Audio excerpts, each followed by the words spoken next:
What's up, you guys? Welcome back. In this video I'm going to show you how to send disappearing photos and videos on WhatsApp. That is quite simple and easy, so let's begin. And first open up your WhatsApp application, go to some conversation, and now let's add here some photo or video attachment. I'll tap on camera icon, tap on gallery icon to select some photo or video. I'll select that one, and here is the thing.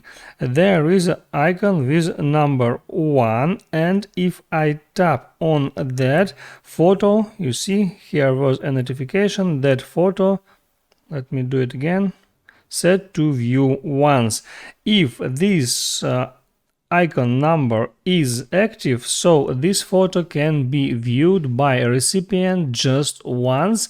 After that it will be deleted. And if I send this photo, there is the same exact icon right there, and that person can tap on that message like that and see the photo, and after that the recipient wouldn't be able to see this photo again. Keep remember that person can still make screenshot of that photo. Make sure you like this video if it was helpful for you, and see you next time.